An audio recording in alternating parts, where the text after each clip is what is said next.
পার্বত্য অঞ্চলে শান্তি ফিরিয়ে আনতে জাতীয় সংলাপ, কার্যকরী রোডম্যাপ এবং নির্বাচনী ইশতেহারে পার্বত্য চুক্তি বাস্তবায়নকে অগ্রাধিকার সহ ৩ দফা দাবি করেছে পার্বত্য চট্টগ্রাম চুক্তি বাস্তবায়ন আন্দোলন। পার্বত্য চট্টগ্রাম শান্তি চুক্তির ২৮ বছর পূর্তি উপলক্ষে সংবাদ সম্মেলনে বলা হয়, পার্বত্য অঞ্চলের সমস্যা ঝিঁয়ে রেখে দেশের সামগ্রিক উন্নয়ন সম্ভব নয়। ওই অঞ্চলে এখন যেসব সমস্যা সৃষ্টি হয়েছে সেগুলো শান্তি চুক্তি বাস্তবায়ন না হওয়ার ফলেই ঘটছে বলে দাবি তাদের।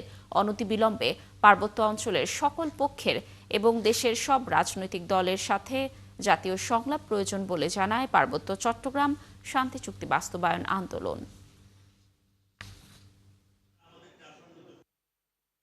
অনতিবিলম্বে পার্বত্য চুক্তি বাস্তবায়নের দাবিতে আন্দোলনরত পক্ষসমূহ এবং দেশের রাজনৈতিক দলগুলোকে সাথে নিয়ে একটি জাতীয় সংলাপ আয়োজন করা হোক।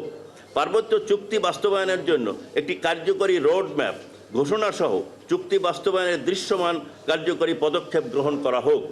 আসন্ন ত্রয়োদশ সংসদ নির্বাচনে অংশগ্রহণকারী সকল রাজনৈতিক দলসমূহের নির্বাচনী ইশতেহারে পার্বত্য চুক্তির বাস্তবায়নকে অগ্রাধিকার তালিকায় রেখে পার্বত্য সমস্যা সমাধানের রাজনৈতিক অঙ্গীকার পুনর্ব্যক্ত করা হোক।